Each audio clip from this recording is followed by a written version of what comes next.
नमस्कार दोस्तों। प्रस्तुत है प्राची भारद्वाज जी के द्वारा लिखी कहानी अधूरा सा दिल। आपको एक्साइटमेंट नहीं हो रहा है क्या मम्मा? मुझे तो आजकल नींद ही नहीं आ रही है। I am so super excited. Arushi बेहद उत्साहित थी। करुणा के मन में भी हलचल थी। हाँ, हलचल ही सही शब्द है इस भावना हेतु, उत्साह नहीं। एक थुकुर पुकुर सी लगी रहती है उसके भीतर। एक साधारण मध्यम वर्गीय गृहिणी जिसने सारी उम्र पति की एक आमदनी में अपनी गृहस्थी को सुचारू रूप से चलाने में गुजार दी हो, आज सब परिवार विदेश यात्रा पर जा रही थी। पिछले 8 महीनों से बेटा आरव विदेश में पढ़ रहा था। जीमैट में अच्छे स्कोर लाने के फलस्वरूप उसका दाखिला स्विट्जरलैंड में हो गया था। शुरू से ही आरव की इच्छा थी कि वह एक रेस्तरां खोले। स्वादिष्ट और नए नए तरह के व्यंजन खाने का शौक सभी को होता है। आरव को तो खाना बनाने में भी आनंद आता था। आरव जब पढ़ाई करके थक जाता था और कुछ देर का ब्रेक लेता था, तब रसोई में अपनी माँ का हाथ बताने लगता। कहता खाना बनाना मेरे लिए स्ट्रेस बस्टर है। फिर आगे की योजना बनाने लगता। आजकल स्टार्टअप का जमाना है, मैं अपना रेस्टोरेंट खोलूंगा। ग्लायन एक ऐसा शिक्षा संस्थान है जो होटल मैनेजमेंट में एमबीए तथा एमएससी की दोहरी डिग्री देता है। साथ ही दूसरे वर्ष में इंटर्नशिप या नौकरी भी दिलवा देता है। जीमैट के परिणाम आने के बाद पूरे परिवार को होटल मैनेजमेंट की अच्छी शिक्षा के लिए संस्थानों में ग्लायन ही सबसे अच्छा लगा और आरव चला गया था दूसरे देश अपने भविष्य निर्माण की नींव रखने। अगले वर्ष आरव अपनी इंटर्नशिप में व्यस्त होने वाला था, सो उसने जिद करके पूरे परिवार से कहा कि एक बार सब आकर यहाँ घूम जाओ। ये एक अलग ही दुनिया है। यहाँ का विकास देखकर आप लोग हैरान हो जाओगे। उसके कथन ने आरुषि को कुछ ज्यादा ही उत्साहित कर दिया था। रात को भोजन करने के बाद चहलकदमी करने निकले करुणा और वीरेश इसी विषय पर बात करने लगे। ठीक कह रहा है आरव, मौका मिल रहा है तो घूम आते हैं सभी। पर इतना खर्च, आप अकेले कमाने वाले, उस पर अभी आरव की पढ़ाई, आरुषि की पढ़ाई और फिर शादियां। करुणा जोड़ गुना कर रही थी। रहने का इंतजाम आरव के कमरे में हो जाएगा और फिर अधिक दिनों के लिए नहीं जाएंगे। आना जाना समेत एक हफ्ते का ट्रिप बना लेते हैं। तुम चिंता मत करो, सब हो जाएगा, वीरेश ने कहा। आज सब स्विट्जरलैंड जाने के लिए रवाना होने वाले थे। कम करते करते भी बहुत सारा सामान हो गया था। क्या करते, वहां गर्म कपड़े पूरे चाहिए। दवा बिना डॉक्टर के पर्चे के वहां खरीदना आसान नहीं, सो वह रखना भी जरूरी है। फिर बेटे के लिए कुछ ना कुछ बनाकर ले जाने का मन है। जो भी ले जाने की इजाजत है वो सब रख रखा है, ताकि एयरपोर्ट पर कोई टोका टाकी ना हो और वे बिना किसी अड़चन के पहुंच जाए। हवाई जहाज में खिड़की वाली सीट आरुषि ने लपक ली।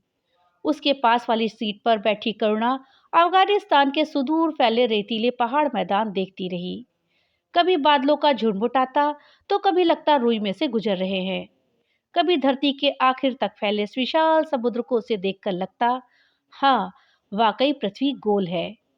वीरेश अक्सर झपकी ले रहे थे, किंतु आरुषि सीट के सामने लगी स्क्रीन पर पिक्चर देखने में मगन थी। घंटों का सफर तय करके आखिर वो अपनी मंजिल पर पहुंच ही गए। ग्रीन चैनल से पार होते हुए वे अपने बेटे से मिले, जो उनके इंतजार में बाहर खड़ा था। पूरे 8 महीनों के बाद पूरा परिवार इकट्ठा हुआ था। आरव का इंस्टीट्यूट कैंपस देखकर मन खुश हो गया। ग्लायन नामक गांव के बीच में इंस्टीट्यूट की शानदार इमारत पहाड़ की चोटी पर खड़ी थी। पहाड़ के नीचे बसा था मॉन्ट्यू शहर, जहां सैलानी साल भर कुदरती छटा बटोरने आते हैं। सच, यहाँ कुदरत की अदा जितनी मनमोहक थी, मौसम उतना ही सुहावना।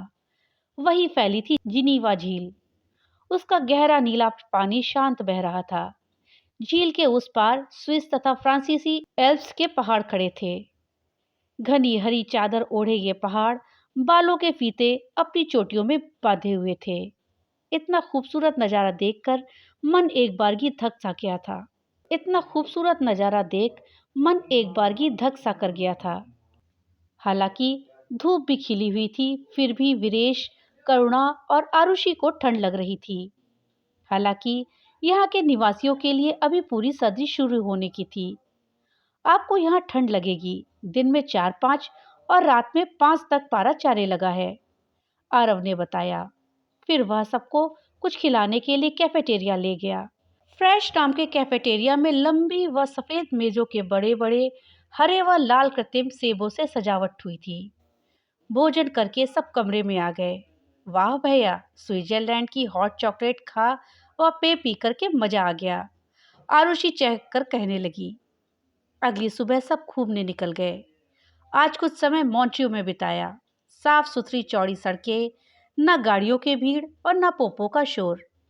सड़क के दोनों ओर मकानों और होटलों की एक सार लाइन, कहीं छोटे फव्वारे तो कहीं खूबसूरत नक्काशी किए हुए मकान। जगह जगह फोटो खिंचवाते सब स्टेशन पहुंच गए। स्विट्जरलैंड आए हो तो ट्रेन में बैठना तो बनता ही है। हंसते हुए आरव सबको ट्रेन में इंटरलॉकेन शहर ले जा रहा था।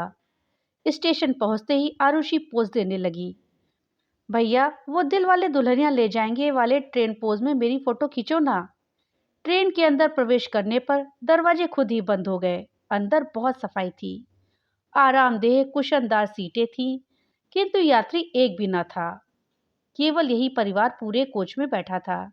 कारण पूछने पर आरव ने बताया, यही तो इस विकसित देशों की बात है। पूरा विकास है किंतु भोगने के लिए लोग कम हैं। रास्ते भर सब यूरोप की अनोखी वादियों के नजारे देखते आए। एक सार कटी हरी घास पूरे दिमाग में ताजा रंग भर रही थी। वादियों में दूर दूर बसा एक एक घर और हर घर तक पहुंचती सड़क। अक्सर घरों के बाहर लकड़ियों के मोटे मोटे लट्ठों का अंबार लगा था और घर वालों की आवाजाही के लिए ट्रकनुमा गाड़ियां खड़ी थी। ऊंचे ऊंचे पहाड़ों पर गाय बकरियां और भेड़ें हरी घास चर रही थी। यहाँ की गाय और भेड़ों की सेहत देखते ही बनती है। दूर से ऐसा प्रतीत होता है जैसे किसी ने पूरे पहाड़ पर सफेद रंग के गुब्बारे बिखरा दिए हों। पर पास आने पर मालूम होता है कि ये भेड़ें हैं जो घास चरने में मगन हैं। रास्ते में कई सुरंगें भी आईं। उनकी लंबाई देख के सभी हैरान रह गए। कुछ सुरंगें तो 11 किलोमीटर तक लंबी थीं। 2.5 घंटे का रेल सफर तय करके सब इंटरलॉकेन पहुंचे। स्टेशन पर उतरते ही देखा कि मुख्य चौक के एक बड़े चबूतरे पर स्विस झंडे के साथ भारतीय झंडा भी लहरा रहा था। सभी के चेहरे राष्ट्र प्रेम से खिल उठे। सड़क पर आगे बढ़े तो आरव ने बताया, यहाँ पार्क में बॉलीवुड के एक फिल्म निर्माता निर्देशक यश चोपड़ा की एक मूर्ति है। यश चोपड़ा को यहाँ का ब्रांड एम्बेसडर बनाया गया था। उन्होंने यहाँ कई फिल्मों की शूटिंग की, जिससे यहाँ के पर्यटन को काफी फायदा हुआ। सड़क पर खुलेआम सेक्स शॉप्स भी थी। दुकानों के बाहर नग्न बालाओं की तस्वीरें लगी थी। परिवार के साथ होने के कारण किसी ने उनकी ओर सीधी नजर नहीं डाली, मगर तिरछी नजरों से सभी ने उस तरफ देखा। अंदर क्या था, इसका केवल अंदाजा ही लगाया जा सकता था। दोनों संस्कृतियों में कितना फर्क है। भारतीय संस्कृति में तो खुलकर सेक्स की बात भी नहीं कर सकते थे, जबकि वहां खुलेआम सेक्स शॉप्स मौजूद हैं। दोपहर में सबने हुड्स पब में खाना खाने का कार्यक्रम बनाया। यह पब अपनी सुंदर वेट्रेस और उनके आकर्षक नारंगी परिधानों के लिए विश्व प्रसिद्ध है। सबने अपनी अपनी पसंद बता दी, किंतु करुणा कहने लगी, मैंने तो नाश्ता ही इतना भरपेट किया है कि खास भूख नहीं लगी है। अगले दिन सब ग्रंडेल वॉल्ड शहर को निकल गए। एल्प्स पर्वत की बर्फीली चोटियों में बसा, कहीं पिघली बर्फ के पानी से बनी नीली पारदर्शी झीलें तो कहीं ऊंचे एल्पाइन के पेड़ों से ढके पहाड़ों का मनोरम दृश्य। स्विट्जरलैंड यूरोप का वाकई अनोखा देश है। ग्रिंडेल वॉल्ड एक बेहद शांत शहर है। सड़क के दोनों ओर दुकानें, दुकानों में सुसज्जित चमड़े की भारी भरकम जैकेट, दास्ताने, मफलर और कैप इत्यादि। एक दुकान में तो भालू का संरक्षित शव खड़ा था। शहर में कई स्थानों पर गाय की मूर्तियां लगी हैं। सभी ने जगह जगह फोटो खिंचाई। फिर एक छोटे से मैदान में स्कीइंग करते पिता पुत्र की मूर्ति देखी। उसके नीचे लिखा था, ग्रिंडेल वॉल्ड को सर्दियों के खेल की विश्व की राजधानी कहा जाता है। भारत लौटने से एक दिन पहले आरव ने कोऑपरेटिव डिपार्टमेंटल स्टोर ले जाकर सभी को शॉपिंग कराई। आरुषि ने अपने और अपने मित्रों के लिए काफी सामान खरीदा था। मसलन अपने लिए मेकअप की किट, स्कार्फ, दोस्तों के लिए चॉकलेट आदि। वीरेश ने अपने लिए कुछ टी शर्ट्स और दफ्तर में बांटने के लिए यहाँ की खास टी, बिस्किट, मफिन आदि ले लिए थे। करुणा ने केवल गृहस्थी में काम आने वाली चीजें ली, जैसे आरुषि को पसंद आने वाला हॉट चॉकलेट पाउडर का पैकेट, यहाँ के प्रसिद्ध चीज का डिब्बा, बढ़िया क्वालिटी का मेवा और घर में आने जाने वालों के लिए चॉकलेट के पैकेट। तुमने अपने लिए तो कुछ लिया ही नहीं। लिपस्टिक या ब्लश तो ले लो, या फिर कोई परफ्यूम। वीरेश के कहने पर करुणा कहने लगी, मेरे पास सब कुछ है, अब केवल नाम के लिए क्या ले लूं। शॉपिंग में जितना मजा आता है उतनी थकावट भी होती है। सो सब एक कैफे की ओर चल दिए। इस बार यहाँ के पिज्जा खाने का प्रोग्राम था। आरव और आरुषि ने अपनी पसंद के पिज्जा ऑर्डर किए। करुणा ने फिर वही घिसी-पिटी प्रतिक्रिया करी कि मुझे कुछ नहीं चाहिए। शायद उसे यह आभास था कि उसकी छोटी-छोटी बचतों से उसकी गृहस्थी थोड़ी और मजबूत हो पाएगी। अक्सर गृहिणियों को अपनी इच्छा की कटौती करके लगता है कि उन्होंने बिना कमाए भी अपनी गृहस्थी में योगदान दिया है। करुणा भी इसी मानसिकता में उलझी अक्सर अपनी फरमाइशों का गला घोटती आई थी। परंतु इस बार उसकी यह बात वीरेश को अखर गई थी। आखिर सब छुट्टी बनाने आए थे, सभी अपनी इच्छा पूर्ति करने में लगे थे, तो ऐसे में केवल करुणा खुद ही पर लगाम क्यों खींच रही थी। करुणा, हम यहाँ इतनी दूर जिंदगी में पहली बार एक सपरिवार विदेश यात्रा पर आए हैं।